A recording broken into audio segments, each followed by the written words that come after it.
ความรู้พื้นฐานเกี่ยวกับระบบปฏิบัติการ ระบบปฏิบัติการ ระบบปฏิบัติการเป็นโปรแกรมที่ทำหน้าที่เป็นผู้ประสานงานระหว่างคอมพิวเตอร์และเครื่องคอมพิวเตอร์ จุดประสงค์ของระบบปฏิบัติการคือการจัดเตรียมสิ่งที่จำเป็นในการประมวลผลแก่ผู้ใช้เพื่อให้ความสะดวกสบายแก่ผู้ใช้และมีการใช้ทรัพยากรต่างๆอย่างมีประสิทธิภาพอะไรคือระบบปฏิบัติการที่แท้จริงระบบปฏิบัติการคือ OS เป็นได้ทั้งซอฟต์แวร์ฮาร์ดแวร์เฟิร์มแวร์หรือผสมผสานกันก็ได้เป้าหมายการทำงานของ OS คือสามารถให้ผู้ใช้คอมพิวเตอร์ใช้งานคอมพิวเตอร์ได้โดยไม่จำเป็นต้องทราบกลไกการทำงานของฮาร์ดแวร์ Hardware OS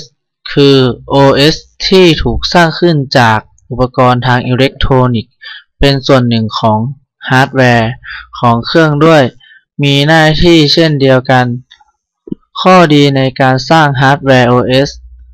ก็เพราะมันสามารถทำงานได้รวดเร็วกว่าซอฟต์แวร์ OS ข้อเสียการปรับปรุงแก้ไข OS นั้นยุ่งยากมากอาจทำไม่ได้นอกจากนี้ยังมีราคาแพงอีกด้วยการเปลี่ยนแปลงครั้งหนึ่งนั้นหมายถึงการสร้างเครื่องคอมพิวเตอร์ใหม่ก็ว่าได้ Firmware OS คือ OS ที่เขียนขึ้นโดยใช้คำสั่งไมโครทำให้มีความเร็วสูงกว่าซอฟต์แวร์ OS แต่ยังช้ากว่าฮาร์ดแวร์ OS การแก้ไข Firmware OS ค่อนข้างยากและค่าใช้จ่ายสูงมากแต่ยังถูกกว่าการเปลี่ยนแปลงฮาร์ดแวร์ OS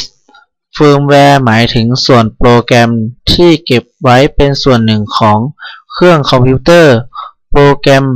เหล่านี้เรียกว่าไมโครโปรแกรมแต่ละโปรแกรมประกอบขึ้นจากคำสั่งหลายๆคำสั่งเหล่านี้เรียกว่าคำสั่งไมโครคำสั่งไมโครเป็นชุดคำสั่งในระดับที่ต่ำที่สุดระบบคอมพิวเตอร์ควบคุมการทำงานของ CPU ในทุกๆขั้นตอนดังนั้น OS ทั่วไปจะถูกสร้างขึ้นเป็นซอฟต์แวร์เนื่องจากปรับปรุงแก้ไขข้อบกพร่องที่มีได้ง่ายแต่ในส่วนของ OS ที่ถูกใช้งานบ่อยมากๆก็จะถูกสร้างโดยโปรแกรมไว้ด้วยไมโครโปรแกรมเพื่อทำงานได้รวดเร็วนิยามของระบบปฏิบัติการ Resource Allocator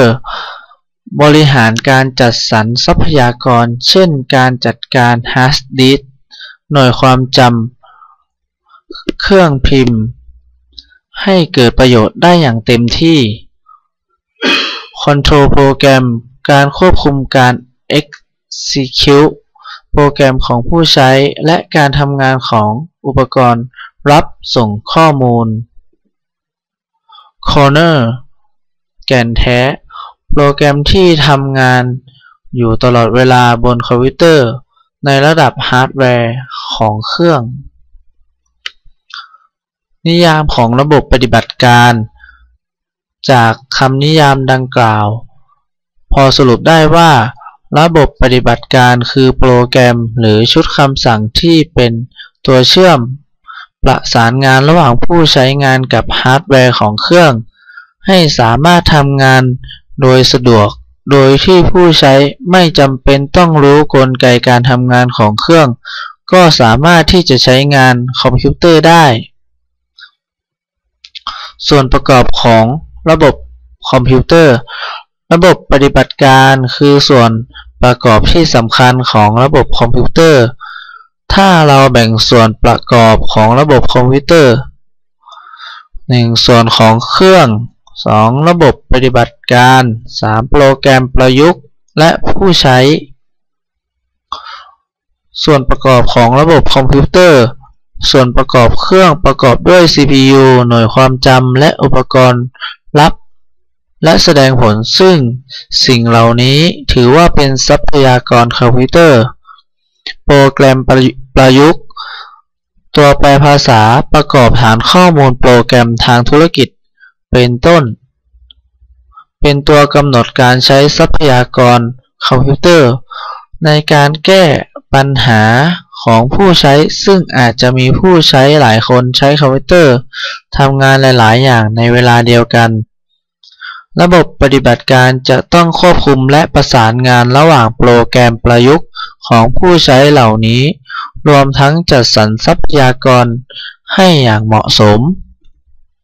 ดังนั้นเราจะกล่าวได้ว่าระบบปฏิบัติการคือโปรแกรมหนึ่งซึ่งทำงานอยู่ตลอดเวลาเพื่ออำนวยความสะดวกแก่ผู้ใช้และทรัพยากรให้แก่ผู้ใช้ได้อย่างเหมาะสมครับ